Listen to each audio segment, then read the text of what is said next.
You're tuned in to KILL Dead Air Radio, transmitting to you from Munger's Mills. Hey, I'm super excited.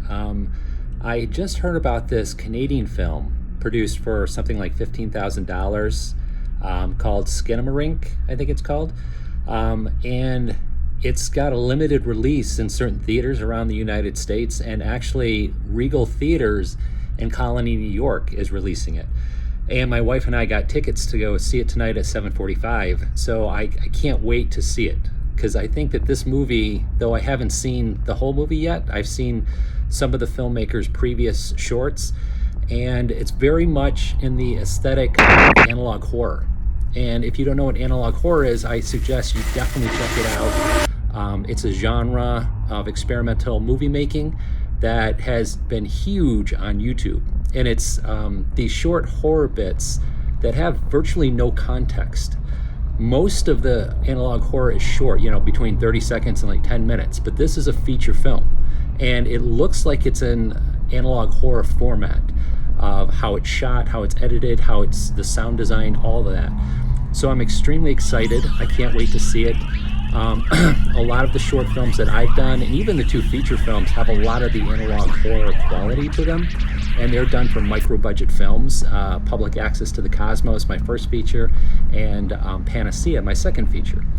And so I'm hoping that this film, because the film that we're going to watch tonight has been mentioned in Rolling Stones, I think the New York Times did an article on it. It's all over social media right now.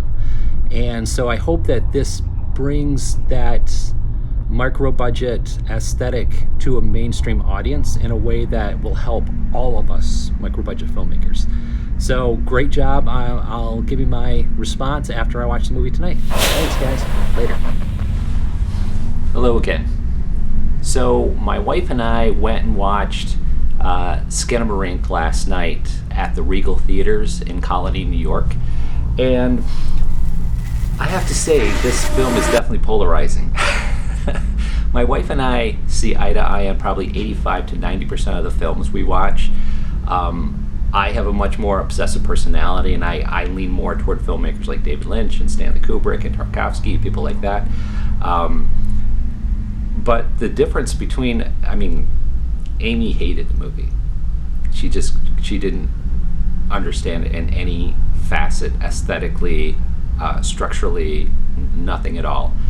I, on the other hand, really enjoyed it.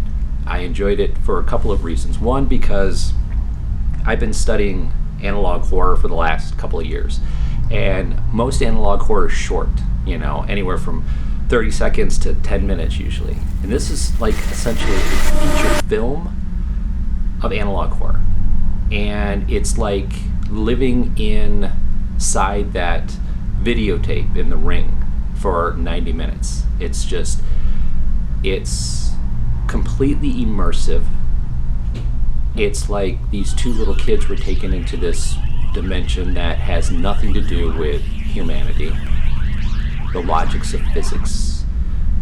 That's what I really dug about it. I think the thing that really sets this movie apart, besides the obvious not focusing on a 3-act structure, which I loved, was the sound design.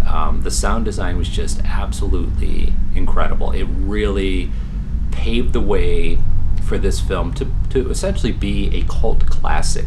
The visuals were interesting, and I'd have to go back and watch it a few more times to get all of the significance of those visuals, because a first time watching it, it's kind of jarring, and you're listening to the sounds and you're watching the visuals, but it's so unusual and so out there that it's difficult to put meaning to a lot of the visuals. And I did like the way it was told from these strange, unusual angles of like maybe a child's perspective, a child's view, like from low angles, shoot up at the sky or at the roof or the ceiling, excuse me.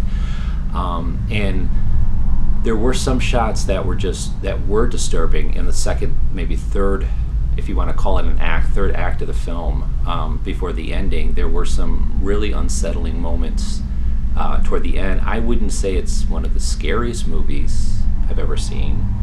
It is the most immersive film I've ever seen in the theaters. And I've seen Lost Highway by David Lynch, Mulholland Drive by David Lynch, Eyes Wide Shut by Stanley Kubrick in the theater. And those were all exciting, immersive experiences. But this one took it up a level. This is like mainstreaming a dream or a nightmare. The fact that it was accepted into major theaters was incredible, because there's a lot of us in micro budget filmmaking today that would love to have our feature films in theaters. And if there is an audience large enough to take it into theaters, not like en masse, but just pocket theaters across the United States, and this becomes a trend, then my two feature films, Public Access to the Cosmos, which has a lot to do with analog horror, was done for super micro budget, and the sequel, Panacea, which both are available online now. These would be great theatrical experiences, very immersive. They have more of a narrative structure to them, so it's not just bringing you into the uncanny and just dropping you there and just letting you sit for 90 minutes. There's actually structure to, more of a story structure to my two features, but man, I really admire the filmmakers. I'm really proud that they were able to do what they did for $15,000 and get it theatrically released. And the write-ups in Rolling Stones, and I think in the New York Times I read, just incredible. Just congratulations to you guys, and I definitely recommend it to anybody that loves cult films, horror films, anybody that likes to be removed from your physical reality for 90 minutes at a time. This film absolutely does it. So great work, guys, and I hope to see more of your stuff in the future. Best.